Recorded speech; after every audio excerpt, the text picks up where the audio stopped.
Welcome to the very first deep dive in our new sleep series here on Beyond the Known. Forget about those strange occurrences for a little while. Tonight, we're taking a different path, one that we hope will be both fascinating and maybe help you drift off into a peaceful sleep. Yeah, that's the idea. We've gathered a rich collection of research material on aspects of ancient Egypt, and we're excited to explore them with you. Yeah, think of this as a kind of calming journey through time, really rooted in the incredible history of ancient Egypt. We'll be touching on some truly remarkable aspects of this civilization, things that might just spark your imagination as you settle in for the night. Okay, let's give everyone a peek at what we'll be diving into. We're starting with the intriguing story of Akhenaten and his quite radical religious idea. Very radical, yes. Then we'll wander through the timeless mysteries held within the Valley of the Kings, picturing the secrets that lie beneath those ancient sands. A truly evocative place. After that, we'll spend some time contemplating the enduring enigma of the Great Sphinx of Giza. You know, that silent watcher across millennia. Absolutely iconic. Following the Sphinx, we'll delve into the ancient Egyptian beliefs and practices surrounding death and the afterlife. A huge topic for them. Oh, definitely. A topic they clearly gave a great deal of thought to, and one that might offer a different perspective on our own understanding, perhaps. Interesting. And finally, we'll take a soothing look back at the vast knowledge that was once housed in the legendary Library of Alexandria, a true beacon of learning in its time. Amazing. So make yourselves comfortable, maybe dim the lights, and let's begin this calming exploration. Let's do it. Our first focus, the reign of Akhenaten. Now, this was a truly transformative period in Egyptian history, wasn't it? Oh, absolutely. Transformative is the word. Our research material indicates that Amenhotep V came to the throne around 1353 or maybe 1351 BC. That's right. And almost from the moment he took power, he started to introduce some significant changes. Right. Pretty much. One of his early actions, according to our research, was to order substantial construction at Karnak. Karnak, which was already huge, right? Dedicated to Amun. Exactly. Karnak was already a major religious center, primarily for the god Amun. But these new constructions were different. They were dedicated to the Aten, the sun disk. Ah, the Aten. This entire complex became known as the Aten, or the House of the Aten.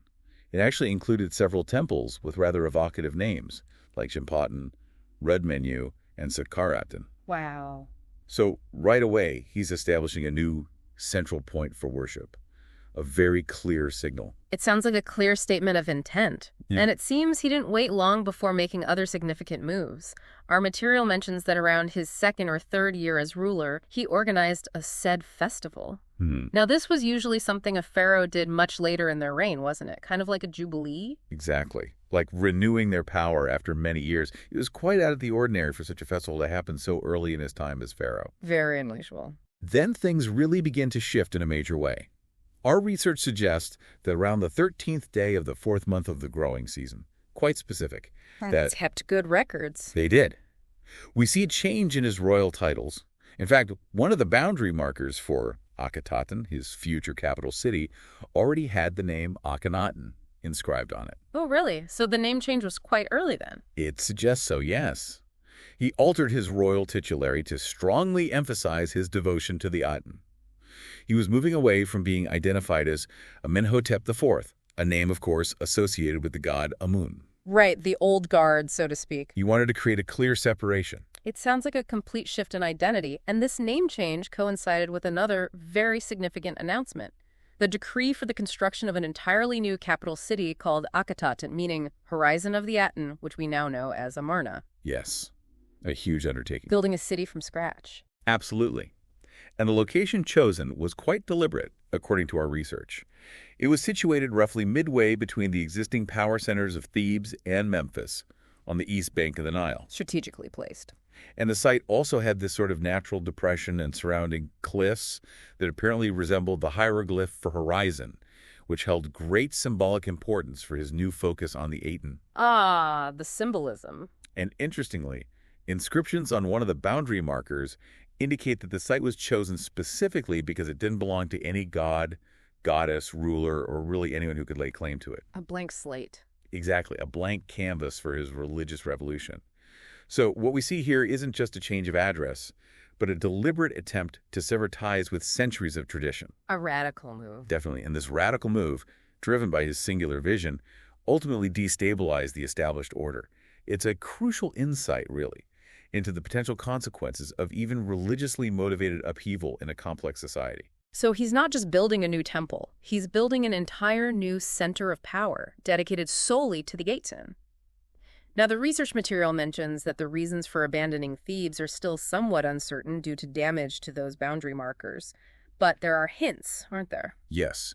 The surviving portions of those damaged markers suggest that something happened to Akhenaten during this period that was considered more serious than anything else that had occurred during his reign or, the reigns of previous kings. Something big. Yeah. There's an allusion to offensive speech directed against the Aten. Offensive speech against his god. Right. Egyptologists speculate that Akhenaten might be referring to conflicts with the priesthood and followers of Amun. The Theban priests. Exactly. Who, at that time, held significant power and influence, particularly in Thebes where their great temples like Karnak were concentrated. So he wanted to get away from them. It's a strong theory.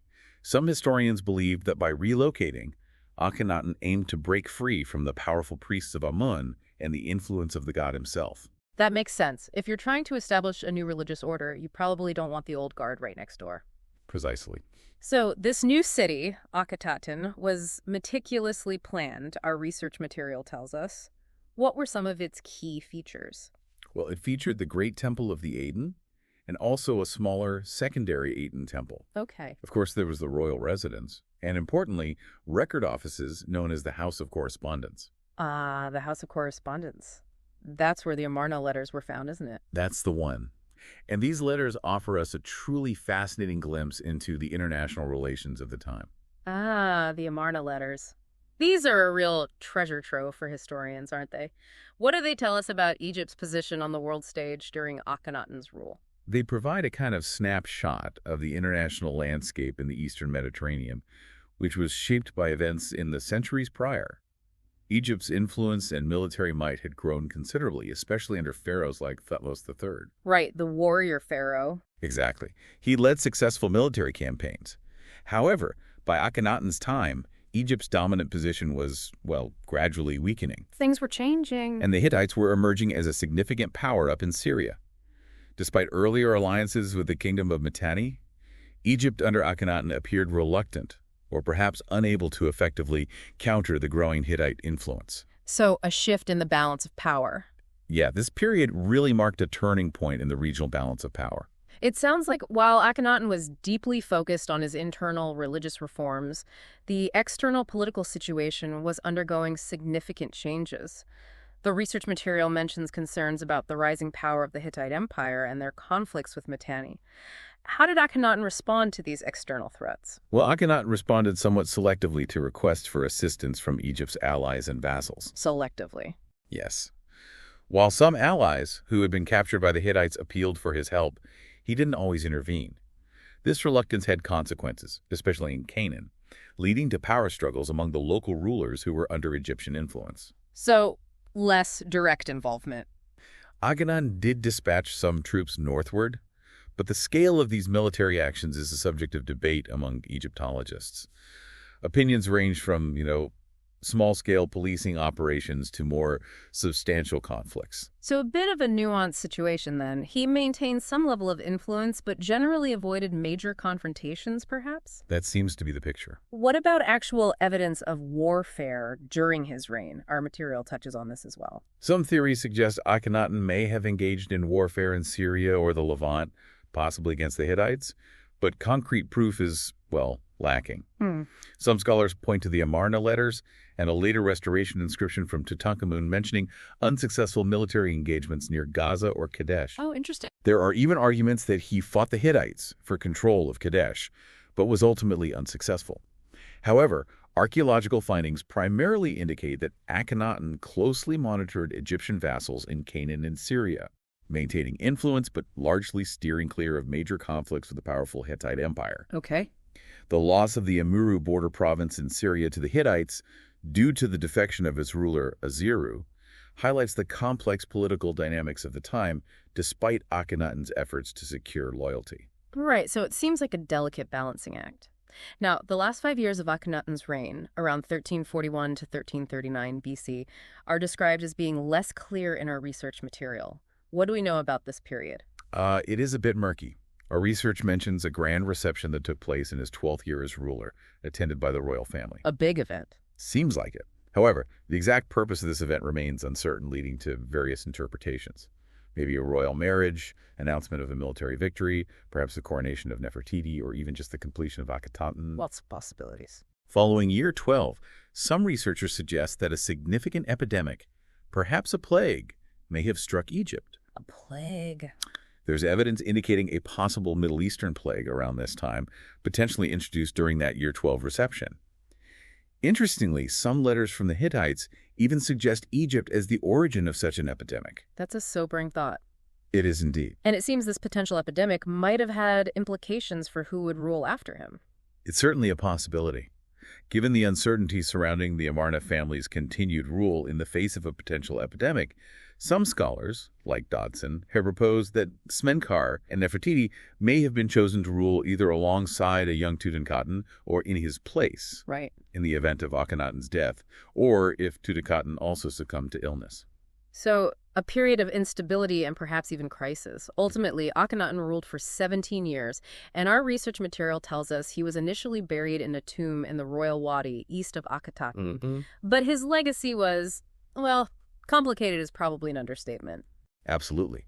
After his death, Horemheb and his successors actively sought to erase Akhenaten's memory from history. A damnatio memoriae, effectively. Pretty much. Yeah. They systematically destroyed temples and monuments dedicated to the Aten, restored those dedicated to Amun, removed Akhenaten and his family from official records, and gradually dismantled Akhenaten completely. Wow. Some scholars believe that Akhenaten's reign actually marked a decline in the pharaoh's overall power and influence due to his radical religious reforms, which essentially banned the worship of all other gods and centralized religious devotion solely on the Aten. Making him very unpopular. Deeply unpopular, it seems, to the extent that upon his death, he seems to have been largely reviled by the traditional religious establishment. It really highlights the potential for resistance when deeply ingrained cultural and religious norms are challenged so profoundly. A truly fascinating and ultimately tumultuous reign. It's interesting to note, though, that our research also mentions that Akhenaten is considered a prophet within the Druze faith. Oh, that's right. It's a testament to how his legacy has been interpreted in such different ways across various cultures and times. Indeed. It underscores the enduring impact of his revolutionary ideas, even if they were largely rejected within his own society after his death. Okay, moving on from the singular focus of Akhenaten's Aten, let's now turn our attention to a place that holds the remains of many pharaohs, including some who came after him, the Valley of the Kings. Ah, yes. This is a location that truly embodies mystery and intrigue, a place where so much history lies hidden beneath the surface. It certainly does. As of 2008, the Valley of the Kings is confirmed to contain 65 tombs and chambers, and they vary quite significantly in size. 65? That's a lot. It is. It served as the primary burial ground for the royalty of the New Kingdom, and also for some privileged nobles. Just think about the sheer concentration of power and wealth that once lay within those hidden chambers. 65 tombs. Imagine the sheer scale of royal ambition and the generations of pharaohs who chose this secluded valley as their final resting place. It really underscores the enduring importance they placed on the afterlife. And these tombs are incredibly decorated, aren't they? Even though many were sadly looted in ancient times, the remnants that remain still provide us with invaluable insights into their world. Absolutely. The interiors of the tombs are adorned with scenes drawn from Egyptian mythology, offering profound insights into the funerary practices and the deeply held beliefs about the afterlife during that period. So much information there. Even in their robbed state, they still hint at the original grandeur and the immense authority wielded by Egypt's pharaohs. The research material also mentions the geological challenges of the valley. It wasn't exactly an easy place to undertake such massive construction, was it? No, not at all. The valley's geology is quite varied, ranging from fine to coarse rock formations, and some areas were potentially structurally unstable due to layers of shale. Shale, right, that can expand. Exactly. The expansion of shale, when it comes into contact with water and the occasional flash floods, pose significant difficulties for both the original construction and for modern-day conservation efforts. A constant battle. The ancient builders were remarkably skilled, though, at adapting their tomb designs based on the specific rock types they encountered. You can see examples of this in unfinished or altered tombs, such as those of Ramesses III and Set-Noktes. And the location of the valley itself seems quite significant. The Theban hills and that prominent peak of Al-Khorn must have held some meaning. Yes. Al-Khorn, or the Peak, which has a distinctive pyramid shape, likely evoked the Great Pyramids of the Old Kingdom for the ancient Egyptians. Ah, a connection to the past. Even though those were built 1,000 years before the first royal burials in the valley, its somewhat isolated location also likely contributed to security with the Medjay. The tomb police. Yes. Essentially the ancient Egyptian tomb police, tasked with protecting the necropolis. While the pyramids at Giza are perhaps the most iconic symbols of ancient Egypt, the majority of royal tombs in the New Kingdom were actually rock-cut. Cut right into the cliffs. A tradition that goes all the way back to the Old Kingdom. Following the defeat of the Hyksos and the reunification of Egypt, the Theban rulers began constructing more elaborate tombs, eventually making the shift to the valley under Thutmose I. So this valley became the primary royal burial site for a very significant stretch of Egyptian history. Oh yes, it served as the main royal burial site from around 1539 to 1075 BC, encompassing at least 63 known tombs, spanning from the reign of Thutmose I, or possibly even Amenhotep I, all the way to Ramesses XI. Wow, centuries of use. Interestingly, non-royal burials did continue in some of the older tombs that had been usurped or were no longer in primary royal use. Okay. The official ancient name for the site was quite grand. The great and majestic necropolis of the millions of years of the pharaoh, life, strength, health in the west of Thebes. Quite a mouthful. Or the shorter Taseketman, meaning the Great Field, a name befitting such an important place. And initially, it was almost exclusively reserved for the pharaohs themselves, wasn't it? Yes, at the beginning of the 18th dynasty, only kings received large, elaborate tombs within the valley. Non-royals were typically interred in smaller rock-cut chambers located near the tombs of their masters. Close by, but separate. However, there are some exceptions to this, such as the tomb of Amenhotep III in the Western Valley and the potentially intended but unfinished WV-25 for Akhenaten, which shows some interesting deviations from the typical tomb design. Akhenaten, again, doing things differently. Exactly. After the Amarna period and the return to more traditional religious practices under pharaohs like Tutankhamun and Horemheb, the royal necropolis in the valley was reestablished. It's fascinating how Akhenaten's religious reforms even had an impact on burial practices and the choice of burial locations. Our research material mentions that the earliest positively dated graffiti found in the valley dates back to 278 BC. That's quite a long time after the main period when it was used for royal burials. It is indeed. It shows that the valley continued to be a place of interest and perhaps even reverence, even if its primary purpose had changed somewhat over time. People still visited. Seems so. European exploration of the valley really began with Napoleon's expedition in 1799, during which members of his team created the first maps and plans of some of the known tombs. The French expedition. Including the first objective observation of the Western Valley and the later discovery site of Amenhotep III's tomb. And in the 19th century, we see more systematic and detailed exploration. The name John Gardner Wilkinson stands out in our research. Yes, he lived in Egypt for more than a decade in the early to mid-19th century and made significant contributions to our understanding of hieroglyphs. Crucially for us today, he established the tomb numbering system, the KV numbers, that is still used by Egyptologists. KV for Kings Valley. Exactly. KV numbers to identify the tombs in the valley.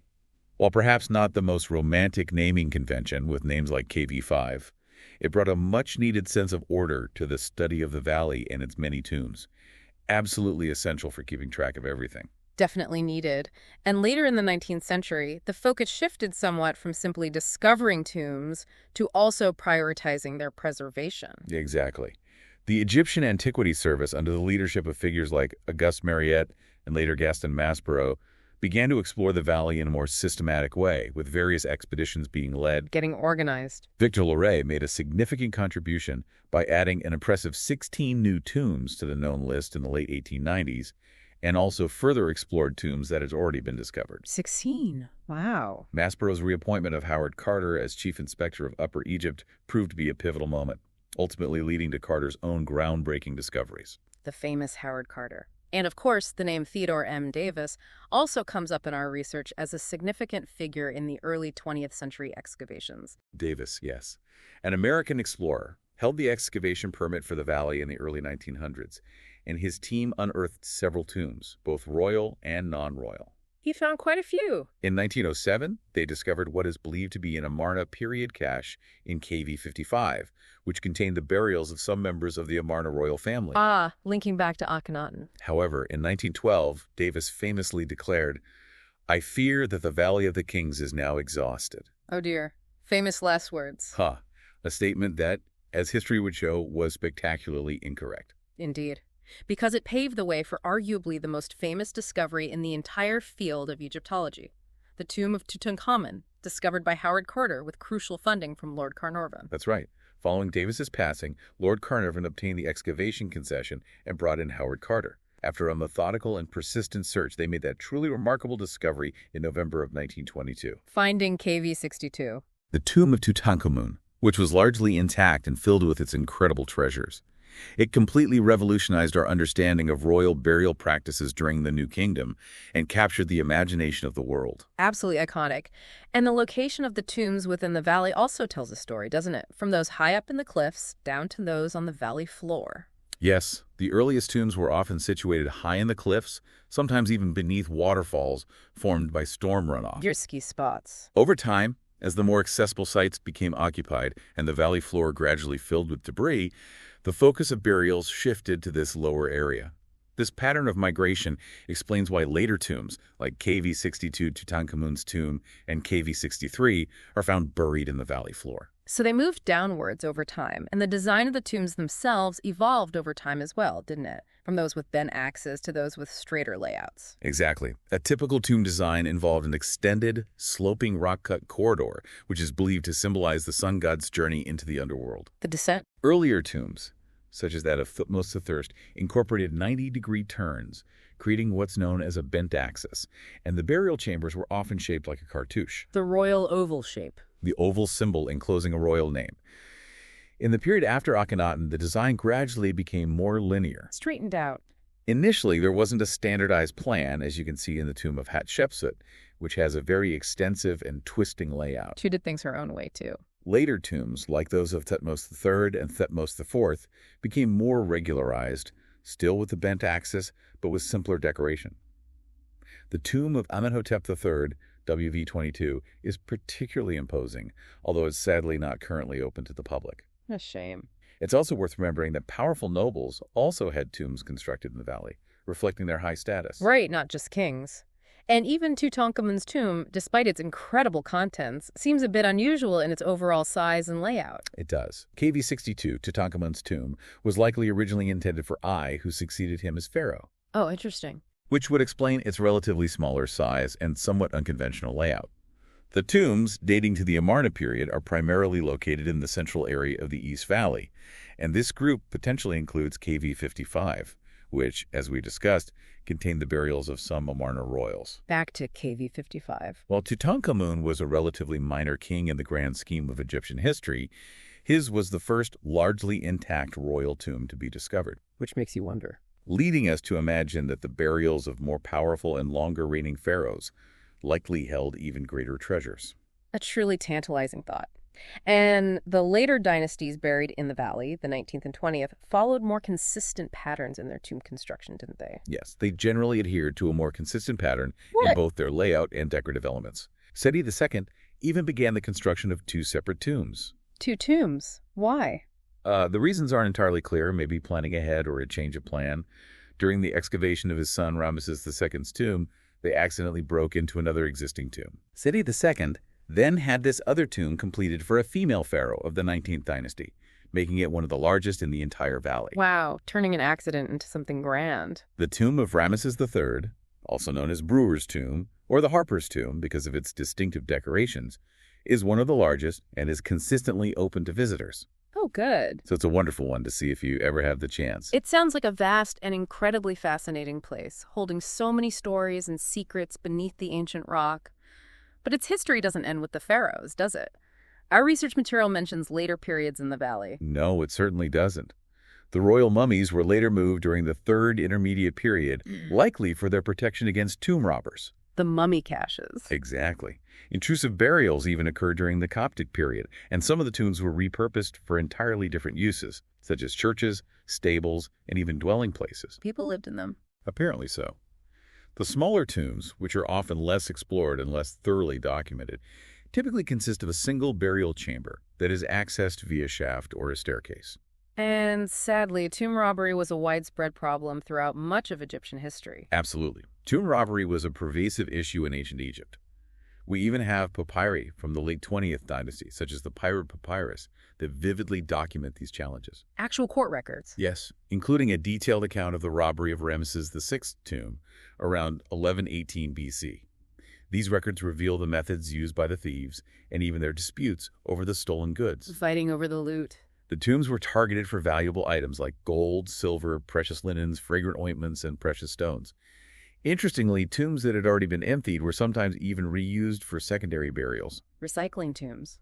Today, tourism in the valley is carefully managed, with only 18 tombs accessible to visitors at any one time, and occasional closures are necessary for ongoing restoration work. A delicate balance. It is. Between allowing people to experience this incredible history and ensuring its preservation for future generations. A truly captivating place, filled with history and enduring mysteries. From the hidden tombs, let's now turn our attention to another iconic symbol of ancient Egypt, one that stands proudly in the Giza necropolis, the Great Sphinx. Ah, the Sphinx. It's a monument that evokes a real sense of awe and wonder. Indeed it does. Measuring an astonishing 73 meters in length, 23 meters in height, and 19 meters in width, it's a globally recognized symbol. Huge. Our research material confirmed that the removal of its nose was likely a deliberate act and actually predates the time of Napoleon. Right, not Napoleon's cannons. Dispelling that common misconception. However, the original name given to the Sphinx by its creators remains elusive, largely because the temple enclosure associated with it was never fully completed. So we don't actually know what the ancient Egyptians originally called this incredible monument. Not with absolute certainty. However, during the New Kingdom period, it was revered as the solar deity Hor-Emket, meaning Horus of the Horizon. Horus of the Horizon. Or in its Hellenized form, Hormaket, which is how Thutmose IV referred to it on the famous dream stele. The dream stele, right between the paws. Exactly. The name Sphinx itself actually originates from classical antiquity, appearing about 2,000 years after the Sphinx was constructed. Much later. Later, Arab writers use Arabized Coptic names like Bibala or Balia, linking it to the Canaanite god Haran. And in contemporary Egyptian Arabic, it's known as Abu al-Hol or Abu al-Wal. Meaning? Which translates to the terrifying one or the father of dread.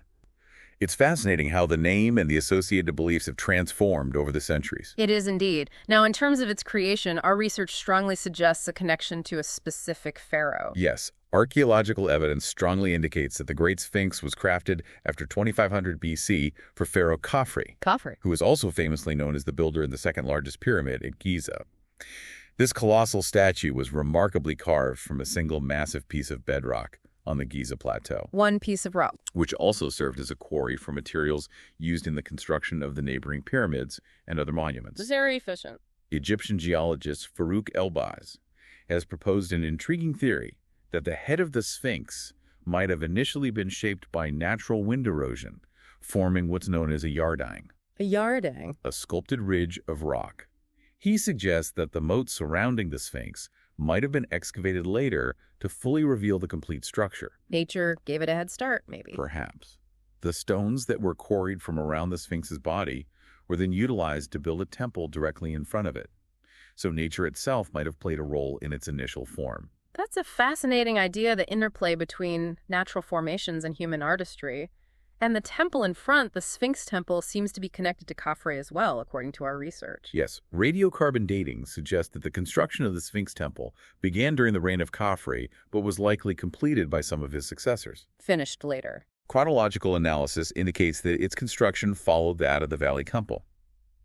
During the First Intermediate Period, the Giza necropolis was largely abandoned, which led to the Sphinx gradually being buried up to its shoulders by drifting sand over time. Buried up to its shoulders. It must have presented a very different image then, just the head sticking out of the sand. Exactly. It wasn't until much later that we see documented efforts to uncover it. Right.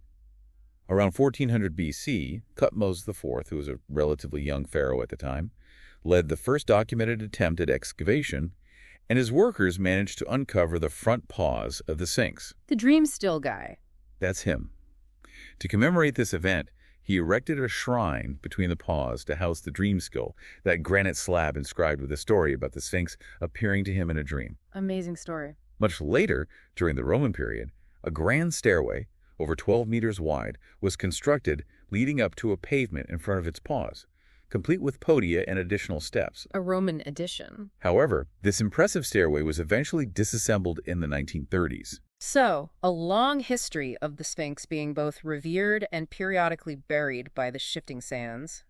Our research even mentions observations made by Pliny the Elder in Roman times. Yes, Pliny the Elder, writing during the Greco-Roman period, described the face of the Sphinx as having been painted red. Painted red? He also noted a local belief that a king named Hares was buried within it, although Pliny himself believed it was carved from solid rock. Local legends. In 166 AD, a stele was erected to mark the restoration of the retaining walls surrounding the Sphinx, indicating ongoing efforts to preserve it even then. Keeping the sand back. Septimius Severus was the last Roman emperor who is known to have been associated with it around 200 AD, after which it was once again largely buried by the desert sands for a period. It seems like a constant battle against the natural elements. What about medieval depictions of the Sphinx? Did they accurately reflect its appearance at that time? Well, medieval depictions varied quite a bit.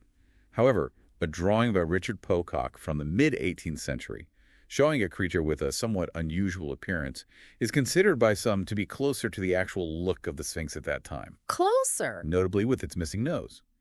Prints of drawings made by Norden in 1755 also clearly depict the Sphinx without its nose.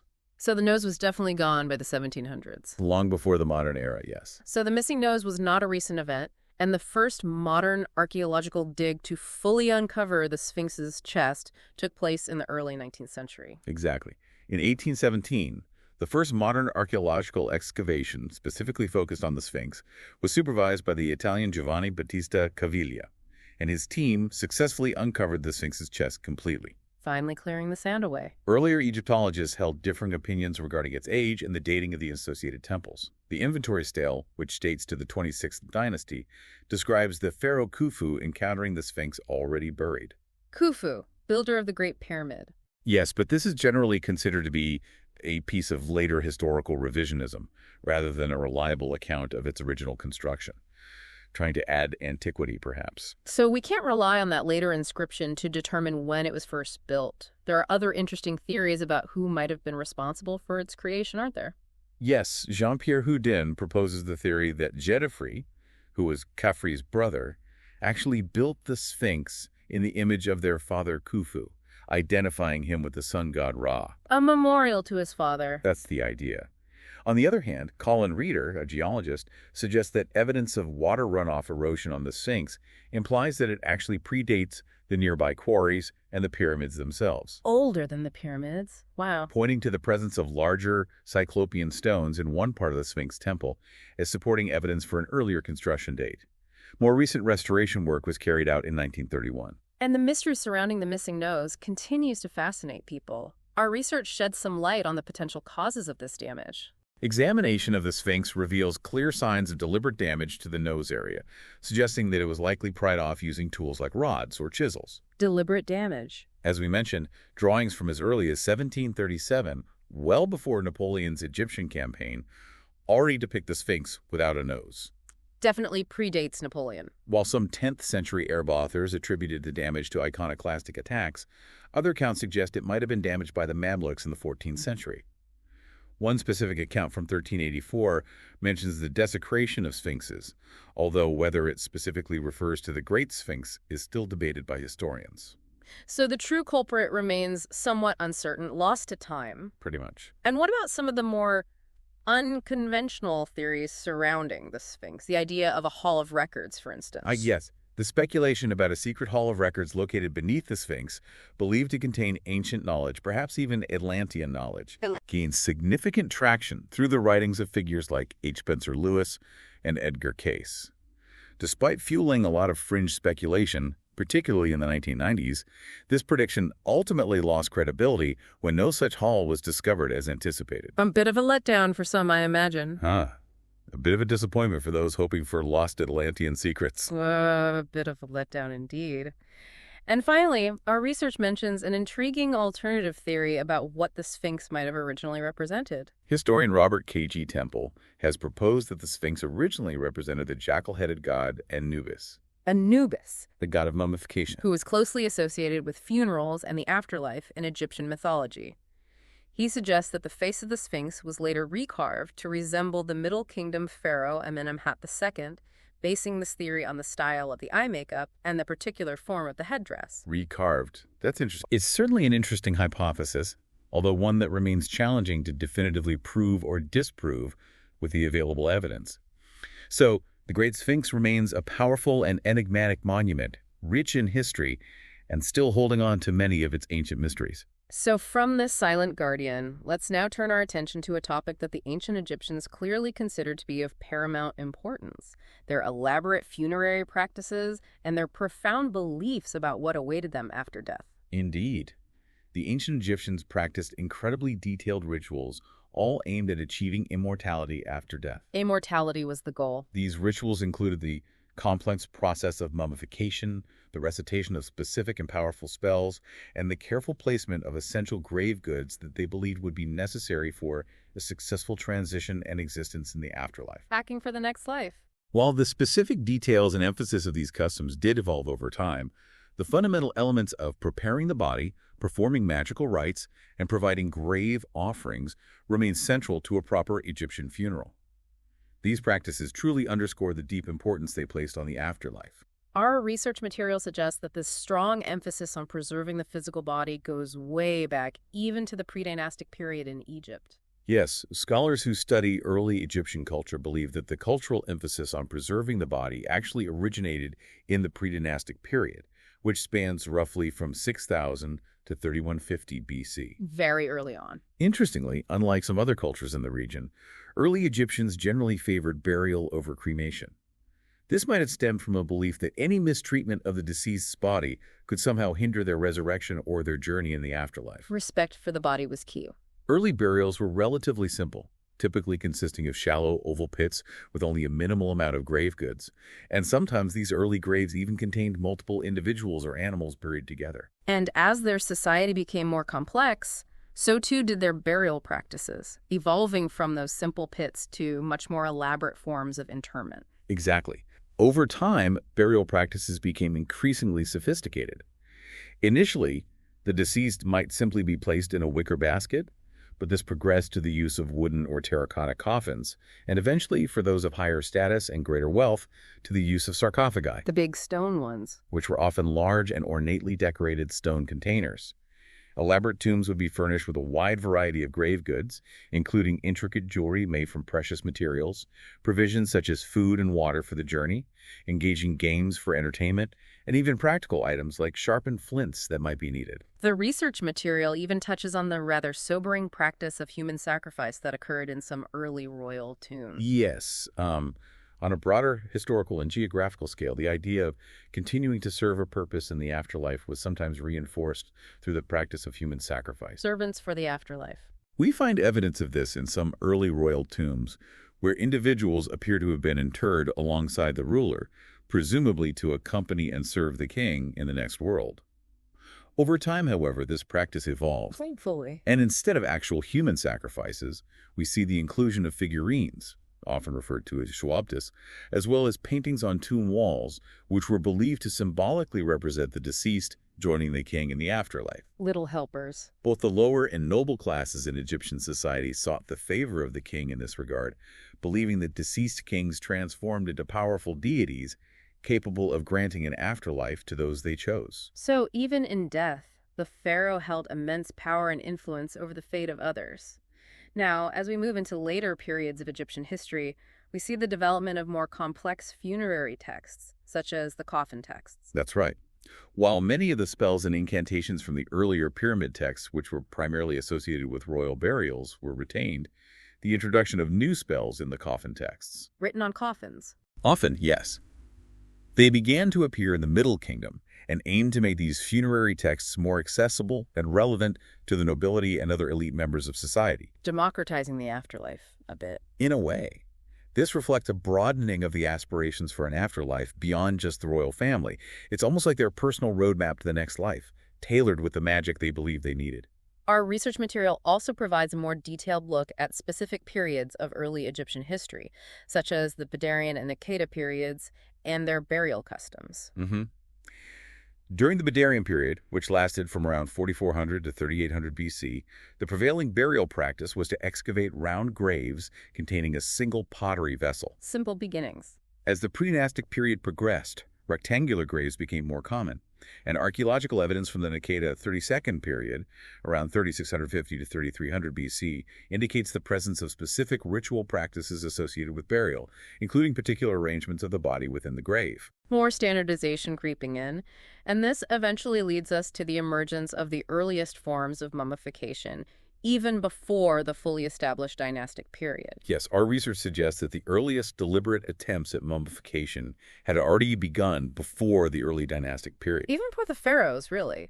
This involved wrapping the bodies of the deceased in linen bandages that had been treated with embalming oils and various aromatic plant extracts, all with the aim of preserving the body. Early experiments. During the First Dynasty, we see a significant development with wealthy Egyptians beginning to construct rectangular mud brick tombs known as mastabas, The bench-like tombs. which included underground burial chambers.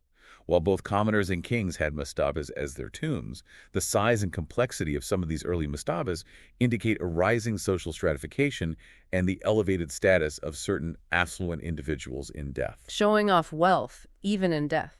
We also begin to see a strong association between the deceased and Osiris, who would later become the preeminent god of the dead in the afterlife. And the variety and types of grave goods found in these First Dynasty tombs really reflect a strong belief in the continuity of life into the afterlife, don't they? Absolutely. The range of grave goods evolved to include not only practical items, but also those that reflected the deceased's status and interests in life. We find furniture, intricate jewelry, various games for entertainment, weapons, cosmetic palettes, and decorated jars containing food and drink supplies. Everything they might need. The wealthiest tombs contained literally thousands of different items, and new specially crafted coffins began to be used for burial. The practice of burying individuals who had served the king in life close to his own tomb further emphasized this idea of continuity. Staying close to the boss. We also see the emergence of stelae, or inscribed stone slabs placed in front of the tombs, which allowed for a degree of personalization with the deceased's name. Identifying the tomb owner. As we move into the Old Kingdom, we see the rise of the iconic pyramids as royal tombs, surrounded by mastabas for important officials. And mummification becomes a more prevalent practice, at least among the elite members of society. Yes, during the Old Kingdom, the pharaohs began the monumental undertaking of constructing pyramids as their final resting places. And these were often surrounded by stone mastabas for high-ranking officials, clearly reflecting the hierarchical structure of their society. A whole city of the dead around the pyramid. Mummification became a more widespread practice, at least among the elite, as they sought to ensure their preservation for the afterlife. We also see the development of more formalized funerary rites conducted by priests in dedicated stone temples located on the west bank of the Nile opposite the city of Thebes, The traditional burial ground. which was a major center of power at the time. Interestingly, our research notes that the 18th dynasty marked the last period in Egyptian history where it was common practice to include everyday objects in tombs. Oh, a shift happened. Yes. By the 19th dynasty, there was a noticeable shift towards tombs containing items that were specifically created for use in the afterlife. So a change in focus from providing for earthly needs in the next life to including more symbolic or ritualistic items. Our research provides us with details about what was typically found on the tombs of the elite during the 18th and 19th dynasties. Elite tombs of the 18th dynasty often contained a range of furniture, clothing, and other possessions that the deceased would have used in life. Things they actually owned. While surviving unplundered elite tombs from the Ramesside period, which includes the 19th and 20th dynasties, are unfortunately quite rare. Mostly robbed. We know that decorated temple-like tombs, often accessed by shafts containing fine statuary and intricate reliefs, were common. The grave goods found in these later tombs were often specifically crafted for the afterlife. Made for the tomb. And included things like coffins adorned with religious texts and scenes, personalized burial shafts marked with inscribed stelae, chwabtis, those small funerary figurines. The workers for the afterlife. Canopic jars for the storage of internal organs, ceremonial staves and scepters, figures of various deities, protective scarabs, jid columns symbolizing stability, Eye of Horus amulets for protection, and batting images representing the soul. Lots of magical protection. Tools used in the important opening of the mouth ceremony, as well as magical bricks inscribed with protective spells, were also typically included. And the process of embalming itself was quite intricate, involving the use of a variety of natural substances. Yes, our research indicates that substances recovered from embalming workshops at Saqqara, dating back to the 26th dynasty, included a fascinating array of natural materials. What kind of things? Such as extracts of juniper berries, cypress, cedar, Dead Sea bitumen, various animal fats, beeswax, frankincense, dammer resin, pistacia resin, and cedar oil. Quite a recipe. Ancient Greek historians like Herodotus and Diodorus Siculus also provided detailed accounts of the embalming processes used, which were all aimed at delaying or preventing the natural decomposition of the body. Stopping. The mourning rituals associated with death included the application of mud to the face as a sign of grief and elaborate processions through the town. Interestingly, high-status women were often embalmed somewhat later than men. Why was that? The reasons aren't explicitly stated, possibly related to decomposition rates or social customs. And individuals who had died from drowning or violent attacks underwent immediate embalming by priests. Special cases. The funerary procession itself and the important opening of the mouth ceremony were absolutely key parts of the overall ritual, weren't they? Absolutely. Mourners would participate in a ritualistic reenactment of the funeral procession, symbolically accompanying the deceased to their final resting place. A priest would burn incense to purify the air and pour milk, which has symbolic associations with rebirth and nourishment, before the deceased. Ritual offerings. The opening of the mouth ceremony, performed with the mummy's head oriented towards the south, was a crucial ritual believed to magically grant the deceased the ability to speak, eat, and defend themselves during the judgment process in the afterlife. Bringing the mummy back to life. The ceremony would typically conclude with the offering of various goods, such as food and drink, to sustain the deceased in the next life. The fundamental goal of preserving the body through mummification was considered vital, as it was believed to be necessary for the Ka, or life force, to return to the body, allowing for rebirth in the afterlife. The Ka needed the body. Embalmers followed a very systematic procedure, first taking the body to the Ibu, which was the place of purification, and then to the Pernefer, the house of beauty, where the actual mummification process would take place. Specialized workshops. And the mummification process itself wasn't a single method, but rather had different levels of complexity and presumably cost. That's correct. The mummification process involved preserving the body through dehydration using a natural salt mixture called natron. Natron, like baking soda, sort of. Similar, yes, a natural desiccant, a process that could take up to 70 days. Specialized priests were responsible for treating and carefully wrapping the body in layers of linen bandages. 70 days is a long time. Interestingly, the ancient Egyptians believed that even without full mummification, achieving a successful afterlife was still possible if the correct spells and prayers were known and recited. Magic could compensate. However, there were indeed three main methods of mummification described by ancient writers, which varied significantly in their cost and complexity. Different price points. The most expensive and elaborate method, which was typical during the 18th dynasty, involved the removal of the internal organs, the lungs, liver, stomach, and intestines, which were then placed in special canopic jars, each protected by a different deity. The canopic jars? The brain was liquefied and removed. And the body cavity was thoroughly cleansed, stitched closed, and filled with aromatic plants and bags of natron for about 40 days. The heart was intentionally left in place. Why the heart? As it was believed to be essential for the judgment against the principle of Mats, truth and justice, in the afterlife. This was followed by another 30-day period focused on the transformation of the body. A very involved process. A less expensive second method involved injecting cedar oil into the body, which would liquefy the internal organs, and the oil was then drained. A bit simpler. And the cheapest method simply involved poaching the intestines with an enema and then soaking the body in natron for the full 70-day period. Getting the basics done. And the opening of the mouth ceremony, as we mentioned, played a very important role after the mummification was complete. Yes, after the mummification process was finished, the opening of the mouth ceremony was performed. This ritual was believed to magically reanimate the mummy, allowing it to breathe, speak, and eat in the afterlife. Essential for the next world. It involved the use of specific spells and a ceremonial adze, a type of tool. It was believed that these spells could even reanimate individual body parts. Wow. For a deceased king, the mummified body would then be transported with great ceremony to the mortuary temple for further rituals before finally being placed inside the pyramid, along with all the necessary provisions. The final journey. Once the tomb was sealed, deified kings were often worshipped in nearby temples.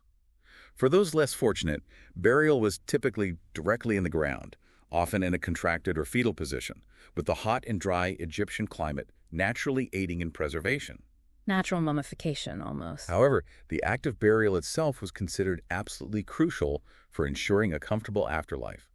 The deceased were believed to retain their emotions and continue to have an influence on their living family through their ba and ka, the different aspects of their soul. Still connected to the living. Therefore, respectful treatment of the dead was a common practice across all levels of society. Even poorer individuals would typically be buried with simple everyday objects that they might need in the next life. We also find evidence of massive, less elaborate graves that still held numerous individuals, but lacked the more ornate items associated with the elite. Mass graves. Finally, the coffins and sarcophagi themselves were not just containers. Old Kingdom wooden coffins often featured intricate designs, the deceased's titles, lists of offerings, even a false compartment intended for the ka, and painted eyes so the deceased could see out. Eyes to see. Emil Kingdom coffins often resembled miniature tombs in their decoration, featuring images of protective goddesses, the four sons of Horus, and various religious prayers. Anthropoid coffins, shaped to resemble the human form, would often have personalized paintings of the deceased's face and hair. Looking like the person. And sarcophagi were those large and imposing stone containers that provided an additional layer of protection for the mummified remains. It's truly remarkable how deeply complex and significant the relationship with death and the afterlife was for the ancient Egyptians. From these fascinating practices, let's now turn our attention to one of the most well-known and influential funerary texts to have survived from that time, the Book of the Dead. Ah, yes, the Book of the Dead. An ancient Egyptian funerary text that was in use from the beginning of the New Kingdom, around 1550 BC, until approximately 50 BC. A very long time. For a very long period indeed.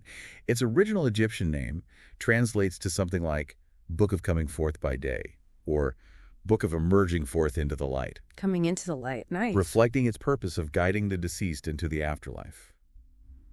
The more commonly known term Totenboek, or Book of the Dead, was actually introduced later by the Egyptologist Carl Richard Lepsius.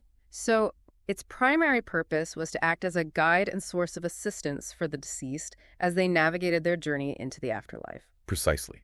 It was essentially a compilation of magical spells and incantations intended to aid a deceased person in their perilous journey through the Duat, which is the Egyptian underworld, and ultimately into the blessed afterlife. Yeah.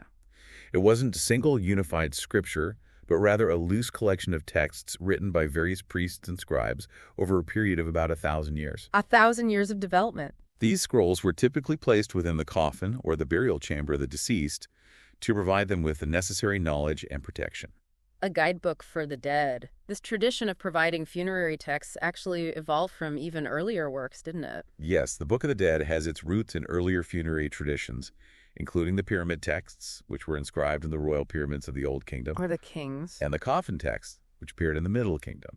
However, unlike the papyrus scrolls of the Book of the Dead, these earlier texts were typically painted or inscribed onto the walls of tombs and on coffins. Different formats. Some of the spells found in the Book of the Dead were indeed derived from these older works, dating back as far as the 3rd millennium BC, while others were composed later in Egyptian history to address evolving beliefs and concerns about the afterlife. Adding new spells over time. Many of these spells were also inscribed separately on tomb walls and sarcophagi as additional safeguards.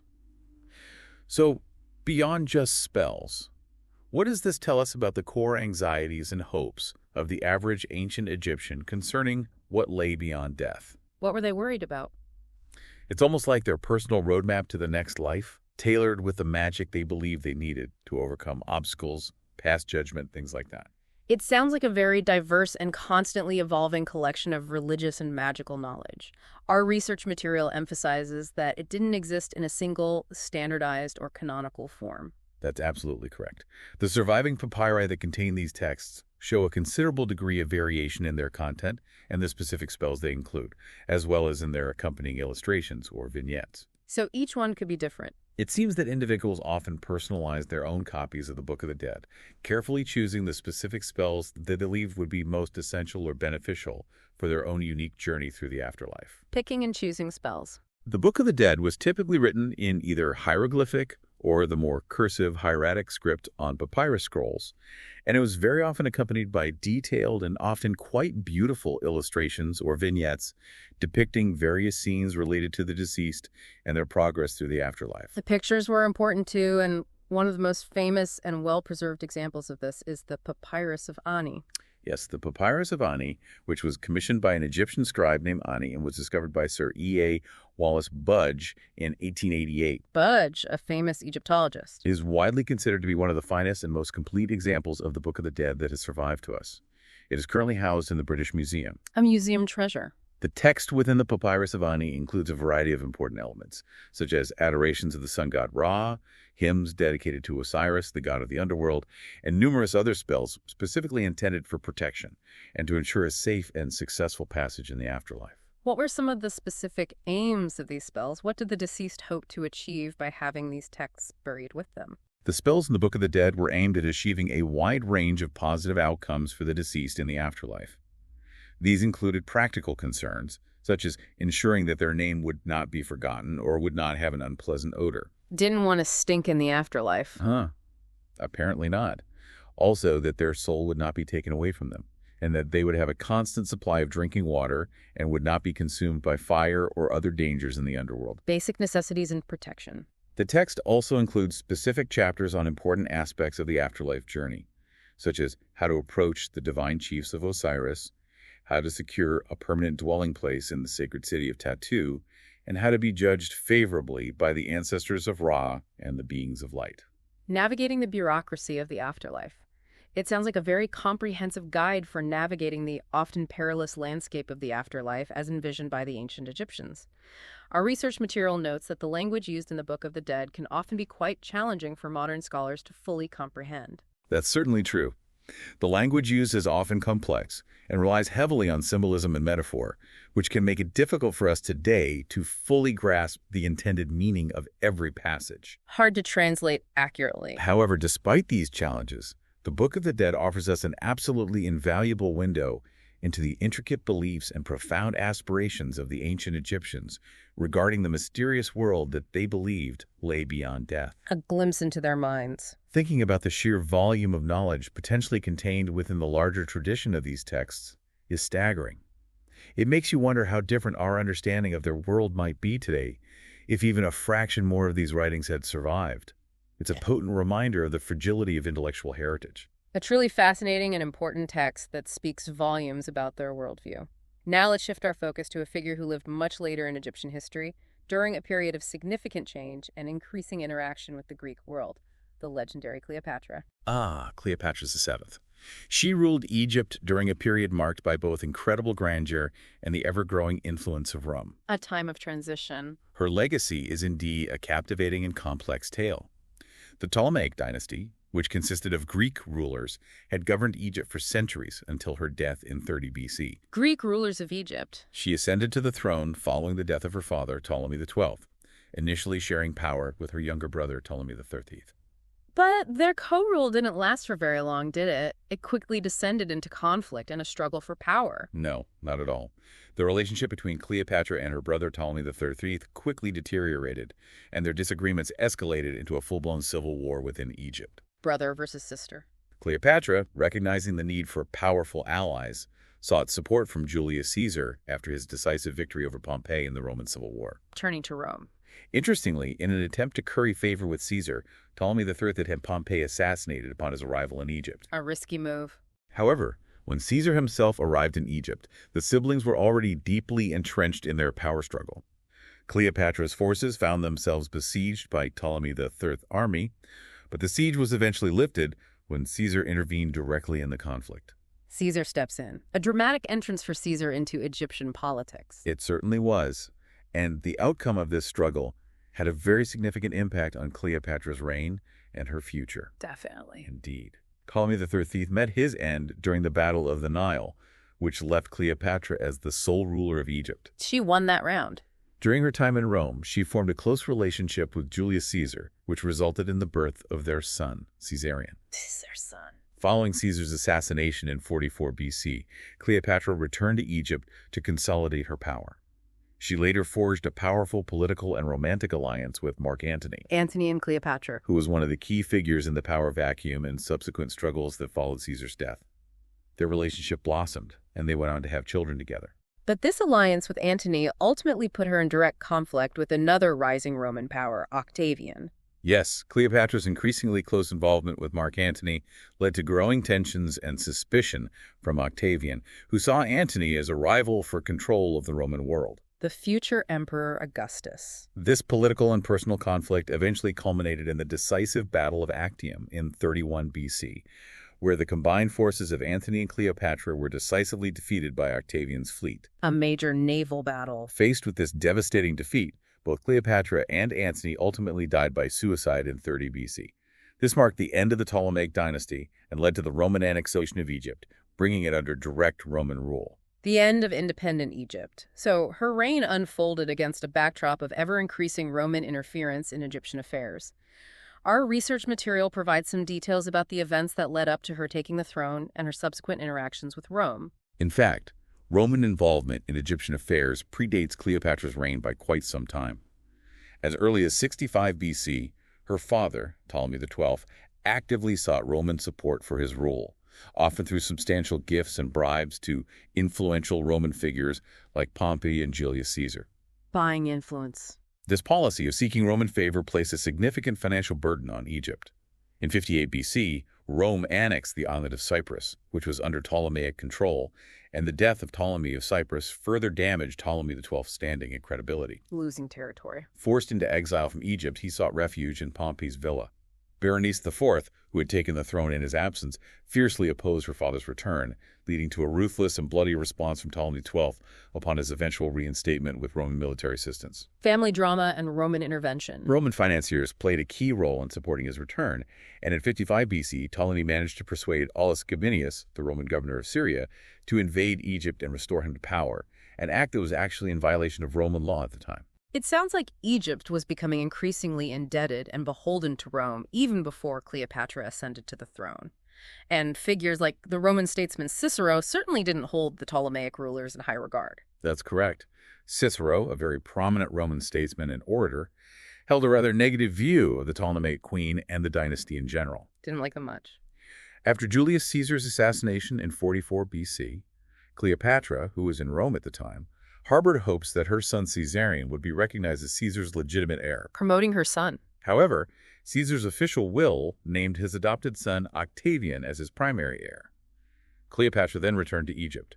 Shortly after Octavian arrived back in Italy, Cleopatra took steps to consolidate her own power by having her younger brother and co-ruler Ptolemy IV poisoned. Poisoned her brother, ruthless. Thereby making her son Caesarion her sole co-ruler. A decisive move that solidified her own authority, but likely didn't sit well with the powerful figures in Rome. The subsequent formation of the Second Triumvirate further complicated the already tense political landscape. Yes.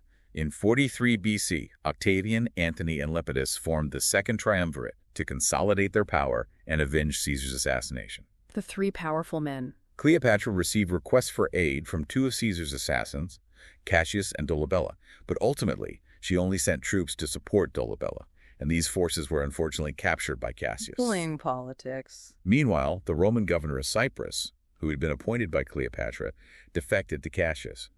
Cleopatra's fleet, which was intended to support the triumvirs, was damaged by a severe storm and arrived late to assist Octavian and Antony. Bad luck with the weather. Who ultimately defeated Caesar's assassins at the Battle of Philippi in 42 BC.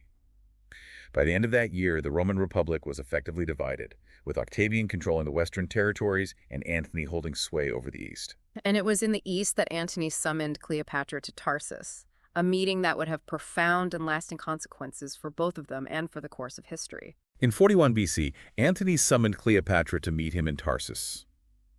Initially hesitant, Cleopatra eventually agreed to the meeting, arriving in great splendor. Making an entrance.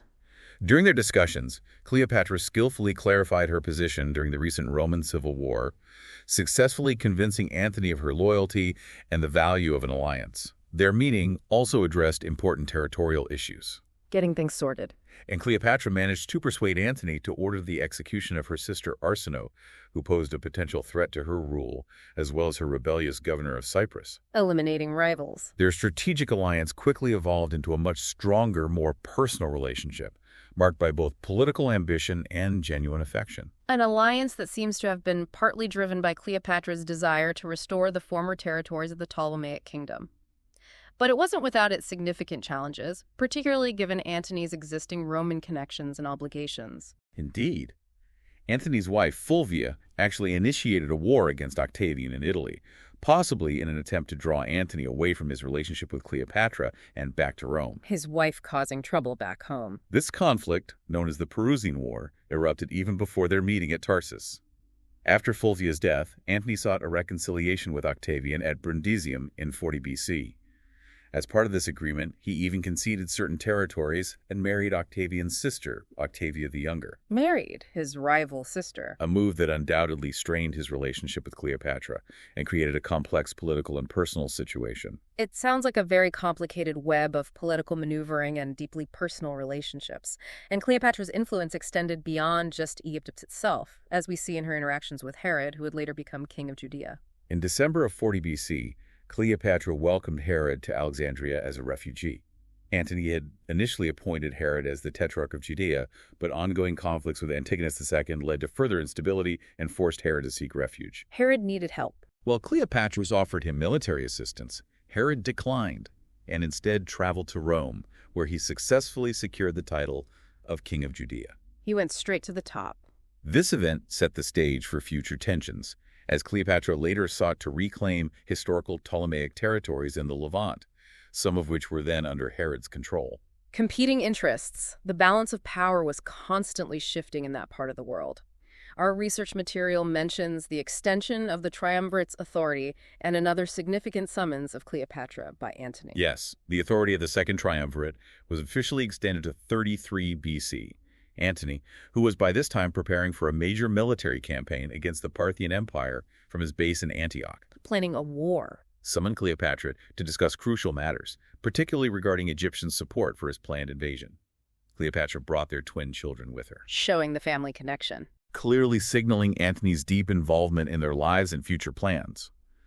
Following this meeting, Antony significantly expanded Cleopatra's domain, granting her control over substantial former Ptolemaic territories in the Levant, including Phoenicia, Coelesyria, and parts of Judea. Giving her back land. This territorial expansion caused considerable resentment and contention in Rome, and Octavian skillfully exploited this public disapproval to further his own political agenda, portraying Antony as being unduly influenced by a foreign queen at the expense of Roman interests. The propaganda war heats up. This propaganda war between Antony and Octavian intensified during this period, each side trying to shape public opinion and ultimately the historical narrative for centuries to come. Absolutely. In February 33 BC, a surviving papyrus bearing Cleopatra's own signature addressed tax exemptions within Egypt, providing a tangible example of her administrative authority and influence. Proof of her power. As the Battle of Actium drew closer, the political rhetoric escalated.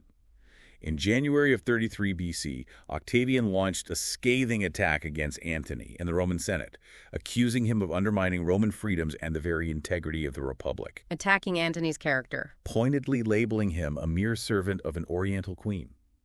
After their joint triumviral authority officially ended in December of 33 BC, Antony further inflamed tensions by publicly declaring Caesarion as the true and rightful heir of Julius Caesar, a direct challenge to Octavian, and announcing Alexandria as the new capital of the Roman world. This was a direct challenge to Octavian's own claims, and ultimately led to Rome formally declaring war not on Antony, but on Cleopatra herself, targeting her directly, emphasizing her perceived control over Antony after his legitimate authority had expired. So the stage was finally set for the final and decisive confrontation. the Battle of Actium in 31 BC. Yes, in the lead-up to the battle, the combined naval forces of Antony and Cleopatra were actually larger than Octavian's fleet. They had more ships. Yes, but their forces were not uniformly as well-trained or as experienced as Octavian's legions. They also seemed to have different strategic objectives. Different goals. With Antony primarily aiming to break through Octavian's blockade and establish a presence in Italy, while Cleopatra's priority was likely the defense of Egypt itself. They established their winter headquarters in Patrae, Greece, and by the spring of 31 BC had moved their forces to Actium. Getting ready for the fight. Support from some of their allied kingdoms began to waver, particularly due to ongoing conflicts with Herod and the loss of support from Malchus I of Nabatea. Several preliminary skirmishes with Octavian's forces also weakened their overall position and morale. Things weren't looking good, and the battle itself resulted in a decisive and devastating defeat for Antony and Cleopatra's forces. Faced with the clear prospect of defeat at Actium, their forces suffered significant losses. Antony, in despair, contemplated suicide, but was ultimately dissuaded, at least temporarily. Close to giving up. Meanwhile, Lucius Pinarius, whom Antony had appointed as the governor of Cyrene, betrayed him by defecting and surrendering his forces to Octavian. Betrayal? By late summer of 31 BC, Cleopatra herself began to view Antony as more of a liability than an asset, and initially formulated a plan to relinquish the throne to her son Caesarion, sail to a foreign port with her treasury, and regroup. Trying to save herself and her son. However, these plans were shattered when Malchus I, acting on the advice of Octavian's governor, deliberately burned Cleopatra's fleet in retaliation for earlier losses he had suffered in a war with Herod. Her scapegoat destroyed. Effectively trapping her in Egypt. Desperate times indeed. What were Cleopatra's final attempts to secure her future and the future of her children in the face of this overwhelming defeat? Unable to escape, Cleopatra was left with no real option but to attempt negotiations with Octavian. Some accounts, likely colored by Octavian's propaganda, suggest that she even experimented with poisons on prisoners during this period. Testing poisons. Grim. Perhaps seeking a means of dignified suicide. In 31 BC, she formally initiated Caesarion's entry into the ephebia, a traditional rite of passage for young men, signaling her continued intention for him to succeed her as ruler. Still planning for succession? Antony had his own son, Antyllus, joined Caesarion in this ceremony, demonstrating a final act of solidarity. Cleopatra dispatched numerous messages to Octavian, pleading for the lives of her children and offering substantial wealth and tribute in exchange for their safety and the continued, albeit reduced, autonomy of Egypt. Trying to bargain. However, Octavian's responses were only addressed to Cleopatra herself, offering her vague promises while making it clear that Antony's fate was sealed. No deal for Antony. Ultimately, despite her efforts and her formidable reputation, both Cleopatra and Antony died by suicide in 30 BC, and Egypt became a Roman province directly under the control of Octavian, marking the definitive end of an independent Egypt ruled by pharaohs. A truly tragic end to the reign of a powerful and incredibly complex historical figure. From the dramatic story of Cleopatra, let's now turn our attention to another very famous pharaoh, one whose tomb remained remarkably intact until its groundbreaking discovery in the early 20th century, the young king Tutankhamun. Ah, King Tut. In 1922, a relatively small and unassuming tomb, known to modern archaeologists as KV62, lay hidden beneath the sands of the Valley of the Kings. Undiscovered for millennia. This sealed burial chamber, its existence unknown to the wider world, was soon to yield its ancient secrets under the meticulous excavation led by the British Egyptologist Howard Carter. Carter's great moment. As the tomb was carefully opened, a long-lost world of antiquity was revealed, filled with the astonishing treasures and enduring mysteries that adorned the final resting place of the boy pharaoh Tutankhamun. Tutankhamun, who was originally named Tutankhaten, was born during a particularly interesting period in Egyptian history, the late 18th dynasty. This was during the height of Akhenaten's Amarna period and his significant religious shift towards the exclusive worship of the Aten. That's right. Akhenaten's reign was characterized by that really radical religious transformation known as Atenism. This involved a dramatic shift in Egyptian religious practices, moving away from the traditional pantheon of gods toward the worship of a single deity, the Aten. The sun disk. Represented as the sun disk. This era is often referred to as the Amarna period, named after Akhenaten's newly built capital city of Amarna, or Akhenaten. The city he built from scratch. Towards the end of the Amarna period, there were two other pharaohs who briefly came to prominence, Smenkhkare and Nefertiti, who appear to have ruled as co-regents alongside Akhenaten. They're mysterious figures. Their exact relationship with Akhenaten and the precise nature and extent of their rule are still subjects of ongoing debate and research among historians. And Tutankhamun's own name actually reflects this significant religious transition, doesn't it? Yes, Tutankhamun was originally given the name Tutankhaten and later changed it to Tutankhamun. Both names carry significant religious meaning within the Egyptian language. Aten, Tutankhamun. The name Tutankhaten is generally interpreted to mean living image of the Aten, clearly reflecting the dominant religious focus during Akhenaten's reign. However, following Akhenaten's death and the subsequent return to traditional religious practices, Back to the old ways. the focus shifted back to the worship of the god Amun, and Tutankhaten's name was changed to Tutankhamun, meaning living image of Amun. This name change symbolizes the restoration of the traditional religious order after the period of Atenism. A political statement in a name. It's important to remember that the precise interpretations of ancient Egyptian names can sometimes vary among Egyptologists, and alternative translations have also been proposed for both of his names. Tutankhamun's parentage is also quite interesting, directly linking him to the controversial pharaoh Akhenaten. Indeed. Tutankhamun, who was born during the latter part of the 18th dynasty, was indeed the son of Akhenaten, the pharaoh who's most famous for his attempt to introduce monotheism in Egypt. DNA confirmed it, right? Yes, his parentage has been confirmed through modern DNA analysis, which identified Akhenaten's as his father and the mummy, known as the Younger Lady, discovered in tomb KV35 as his mother. The Younger Lady. Who was she? The precise identity of the Younger Lady remains a mystery, but suggested relationships include being Akhenaten's sister or perhaps a cousin. Still some mystery there. Tutankhamun ascended to the throne of an Egypt that was in a weakened and somewhat turbulent state, largely due to the legacy of Akhenaten's unpopular religious policies, which had led to a neglect of foreign diplomatic relations and a move away from Thebes, the traditional religious and administrative center of Egypt. Inherited a difficult situation. And one of Tutankhamun's key early actions as pharaoh was to reverse these changes and actively work to restore the old religious order and traditions. Yes, in a clear move away from Akhenaten's policies and the more distant city of Akhenaten, Tutankhamun favored the traditional center of Thebes, and he oversaw the reinstatement of Amun as the principal deity of Egypt. Bringing Amun back. Thebes once again regained its prominence as the foremost center for religious activity and royal power. Upon becoming pharaoh, Tutankhamun inherited an Egypt that was not only religiously divided, but also economically somewhat weakened and facing challenges in its foreign relations due to the neglect during Akhenaten's reign. Lots to fix. As a result, Tutankhamun actively worked to reconcile Egypt's diplomatic ties, particularly with the kingdom of Mitanni. Evidence of his success in this area can be seen in the diverse and valuable gifts from various foreign lands that were discovered within his tomb. Mending fences internationally.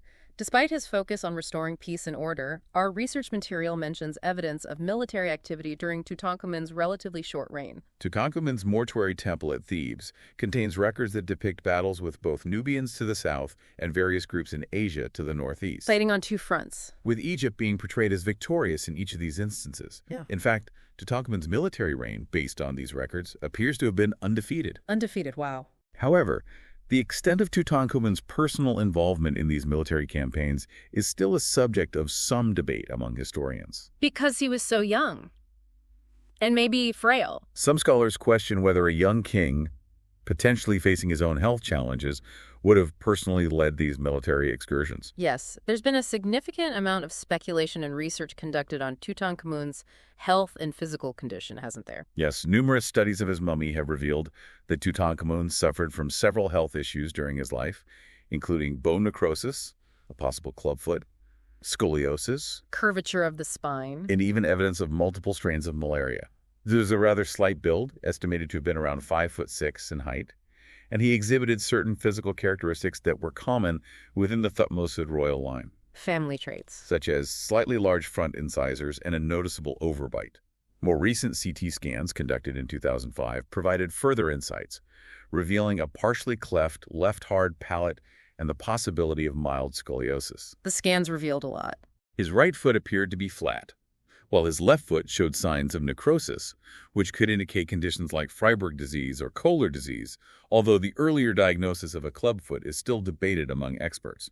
Foot problems seem likely, though, and tragically, it seems he suffered a significant injury not long before his untimely death. The CT scan also indicated the presence of a compound fracture to his left leg, with no signs of healing. A broken leg that didn't heal. Which strongly suggests that this injury may have played a significant role in the circumstances surrounding Tutankhamun's death. Additionally, genetic testing revealed clear evidence of multiple infections of malaria. Malaria, too. A tough combination. It's quite possible that a particularly severe strain of malaria, perhaps exacerbated by his existing health issues and the unhealed leg fracture, could have triggered a fatal immune response or circulatory shock, ultimately contributing to his death at a young age. So it appears that a combination of his underlying health problems and a significant unhealed injury likely contributed to his death at such a young age. Earlier theories suggesting foul play or murder have largely been dismissed by more recent analysis, haven't they? Yes, earlier theories that proposed Tutankhamun might have been murdered by a blow to the head, which were based on a 1968 X-ray examination of his skull. The hole in the skull theory. Have largely been debunked by subsequent and more advanced analyses, including further X-rays and comprehensive CT scans. The cranial bone fragments that led to the earlier speculation were later determined to be the result of damage that occurred during the modern unwrapping and examination of the mummy, rather than evidence of a fatal blow. Damage after death. Similarly, a theory that suggested he might have died in a chariot accident due to severe crushing injuries was also refuted by photographic evidence that clearly showed an intact chest wall on the mummy. So, probably not a chariot crash either. And of course, the discovery of his tomb in 1922 by Howard Carter is one of the most significant and widely recognized events in the history of archaeology. Absolutely. Howard Carter's long and persistent expedition, which was generously funded by Lord Carnarvon, provided the money, finally achieved its monumental goal with the discovery of Tutankhamun's tombs KV62 in November of 1922. This largely intact royal tomb yielded an astonishing number of over 5,000 individual artifacts. 5,000. Including the incredibly iconic and breathtaking solid gold funerary mask of the young pharaoh, which immediately captured the imagination of the entire world. The mask is stunning. The fact that Tutankhamun's tomb was relatively small in size for a pharaoh's burial suggests that his death may have been unexpected, leading to his interment in a tomb that was likely originally intended for someone else. Buried in a borrowed tomb, essentially. It's truly remarkable that his tomb remained largely undisturbed for so many centuries, despite the fact that it was actually robbed at least twice in antiquity. Yes, archaeological evidence indicates that Tutankhamun's tomb was indeed robbed on at least 2 separate occasions in ancient times. However, these robberies appear to have been relatively minor, and were followed by subsequent restorations and resealings of the tomb by ancient Egyptian officials. They tidied up after the robbers. Over the long passage of time, the tomb's original entrance became concealed, and its location was eventually lost, as it was buried under debris from later tomb construction and the remains of workers' huts built in the area. Hidden by accident. Ironically, the tomb's entrance was actually preserved by the debris that resulted from the cutting of another nearby tomb, KV9. Howard Carter's meticulous excavations in the Valley of the Kings finally led to its rediscovery. Years of searching.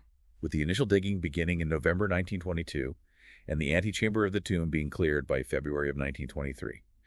The official and highly anticipated unsealing of the burial chamber took place on February 17, 1923, revealing the incredible treasures within. What a moment that must have been. And the sheer volume and beauty of the treasures found within were simply breathtaking, weren't they? They were truly astonishing. The tomb yielded a staggering total of 5,398 individual items, offering an unparalleled glimpse into the wealth, artistry, and everyday life of ancient Egypt during the New Kingdom. So much stuff. These included a series of nested coffins, the innermost one made of solid gold, the iconic gold funerary face mask, numerous elaborately decorated thrones and chairs, a collection of archery bows and arrows, ceremonial trumpets, a stunning lotus-shaped chalice. Beautiful things. Even gold stalls that would have covered the mummy's toes, a vast array of furniture, containers filled with food and wine, sandals for the afterlife journey, and even finally woven linen underwear. Even his underwear. Recent scientific analysis revealed that a dagger found within the tomb had an iron blade that was actually crafted from a meteorite. A space dagger. highlighting the sophisticated metalworking technologies and the use of unusual materials during that era. His mummy is now permanently displayed in his underground tomb at Luxor, allowing modern-day visitors to see the pharaoh in his final resting place. Yes, after undergoing extensive conservation and study for over 85 years, Tutankhamun's mummy was finally placed on permanent display within his original underground tomb at Luxor in 2007. Back where he belongs, sort of. The mummy is now carefully housed within a climate-controlled glass display case to ensure its long-term preservation. The tomb itself underwent further restoration work and was officially reopened to the public in February of 2019, allowing visitors to experience the atmosphere of this incredible archaeological site. And finally, we really can't discuss the discovery of Tutankhamun's tomb without at least touching on the famous and enduring rumors of the curse of the pharaohs. Our research material briefly addresses whether there's any factual basis to these widely circulated stories. Ah, the curse. The persistent and often dramatic rumors of a curse of the pharaohs have circulated for many years, particularly focusing on the seemingly premature deaths of some of the individuals who were closely associated with the opening of the tomb. Like Lord Carnarvon. Most notably, Lord Carnarvon, the expedition's primary financier. However, numerous careful studies and statistical analyses have been conducted on this topic over the years. Looking at the actual numbers. These studies have indicated that out of the 58 individuals who were present during the initial opening of Tutankhamun's tomb and the subsequent unsealing of the sarcophagus, only a relatively small number actually died within the following dozen years. Not that many, then. And many others, including the lead archaeologist Howard Carter himself, lived for many more years.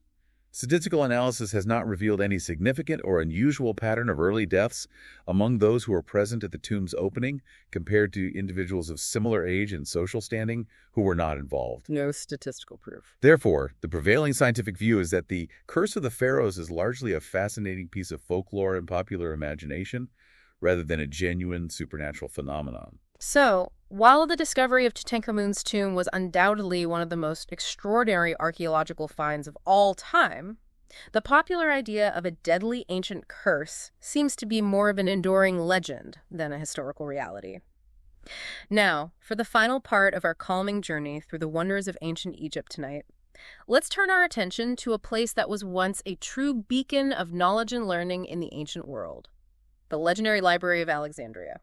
The Library of Alexandria. Well, it certainly wasn't the very first library to exist in human history. Your earlier ones. Without a doubt, became the most famous and influential library of the ancient world. The tradition of establishing libraries actually dates back much earlier, to Sumerian civilizations around 3400 BC, and flourished in various centers in the Near East and in ancient Greece. It's a long tradition. Before the Ptolemaic dynasty in Egypt, following the death of Alexander the Great, made a concerted effort to promote Hellenistic culture and learning. For the Ptolemaic rulers, establishing grand libraries was seen as a way to enhance their prestige, attract leading scholars and intellectuals, and provide essential resources for effective governance. A status symbol and a tool. What was it that made the Library of Alexandria so uniquely significant and influential in its time? What truly set the Library of Alexandria apart was its unparalleled scope and ambitious goals. The Ptolemaic rulers had the incredibly ambitious objective of amassing a comprehensive collection that would encompass all of human knowledge within its walls. All knowledge. That's huge. This grand endeavor was greatly aided by Egypt's abundant supply of papyrus, the primary writing material of the time. Plenty of paper, so to speak. While the historical accounts of its founding are a blend of verifiable history and perhaps some embellishment over time, one popular tradition attributes its initial conception to Ptolemy the Soter and its actual founding to his son, Ptolemy II Philadelphus. Father and son project. With significant input from Demetrius of Phalerum, a former student of Aristotle. However, modern scholars generally believe that the library likely took its definitive shape and reached its zenith under the reign of Ptolemy II Philadelphus. And it wasn't just a collection of scrolls housed in any building, was it? It was part of a larger intellectual and cultural center. That's correct. The Library of Alexandria was strategically located in the royal quarter of the city, known as the Brochine, and it was an integral part of the Mauseum. The Mauseum, like museum. Exactly, the root of the word. It was a larger religious and scholarly institution dedicated to the Muses, the Greek goddesses of the arts and sciences. While its initial aim might have been partly to showcase the immense wealth and power of Egypt under the Ptolemies, its vast and rapidly growing collection quickly transformed it into a primary hub for research and scholarship in the ancient world. The precise architectural layout of the library remains somewhat unclear from the surviving historical accounts. We don't know exactly what it looked like. But it is described as consisting of numerous rooms and halls that housed the scrolls, featured elegant Greek columns, provided spaces for dining and social interaction among scholars, contained dedicated reading rooms, and even included lecture halls where scholarly discussions and teachings would take place. Like a university campus, almost. It is believed that the papyrus scrolls were stored on shelves known as biblii, and one inscription famously declared the library as the cure of the soul, highlighting its perceived intellectual and spiritual importance. Cure of the soul. Beautiful. The Ptolemaic rulers were clearly very proactive and determined in their efforts to build this incredibly vast collection of knowledge, weren't they? Absolutely. The Ptolemaic rulers, particularly Ptolemy II, actively sought to acquire knowledge from all corners of the known world. One famous decree attributed to Ptolemy II ordered that all books found on any incoming ships docking in Alexandria were to be taken to the library. Confiscating books. There, scribes would make careful copies of the texts, and while the copies were given back to the ship's owners, the original scrolls were kept for the library's ever-expanding collection. Keeping the originals. Clever. There's a particular emphasis placed on acquiring original and authoritative manuscripts of the Homeric poems, the foundational works of Greek literature.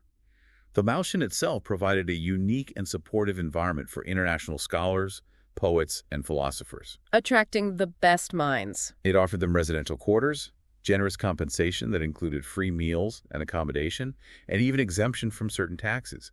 This attracted some of the brightest intellectual minds of the era, with an estimated 30 to 50 scholars in residence at any given time. A think tank, really. The Maushan also reportedly had a large circular dining hall that served as a central gathering place for these intellectuals, as well as classrooms for teaching and discussion. Ptolemy II is even said to have established a zoo within the grounds of the Maushan. A zoo as well. Further enhancing its status as a center for learning about the natural world. Interestingly, the library in the Maussan operated without explicit affiliation to any single philosophical school, offering a degree of academic freedom to its scholars. Academic freedom? Although they were ultimately still subject to the authority and patronage of the ruling monarch. It sounds like a truly remarkable and unparalleled environment for intellectual flourishing. Who were some of the key figures who served as the head librarians in those early informative years? Xenodatus of Ephesus is recorded as the very first head librarian of Alexandria. His primary focus was on the critical task of establishing authoritative or canonical versions of the Homeric epics and the works of early Greek lyrical poets. Standardizing the classics. He is also credited with the innovative creation of a glossary of rare and unusual words, arranged in alphabetical order. Alphabetical order. A big deal, then. A significant step in the development of lexicography, although initially this alphabetical ordering was only by the first letter of each word. Callimachus, another prominent scholar, succeeded him and is famous for compiling the Pinnaces. The Pinnaces. Which was a truly groundbreaking and comprehensive catalog of the library's holdings. This catalog spanned 120 books and organized authors and their works by genre, such as poetry and prose, and then alphabetically by the author's name. It also included biographical details about the authors, making it an incredibly valuable resource. The first library catalog, basically. Apollonius Rhodius, the celebrated author of the epic poem Argonautica, later became the second head librarian under Ptolemy III, Euergetes. There's a well-known legend that claims he actually lost the prestigious position to Eratosthenes of Cyrene in a public poetry competition that was judged by Ptolemy himself. Lost his job over a poetry slam. And Eratosthenes, the third head librarian, was a truly remarkable and multi-talented scholar in his own right, wasn't he? Absolutely.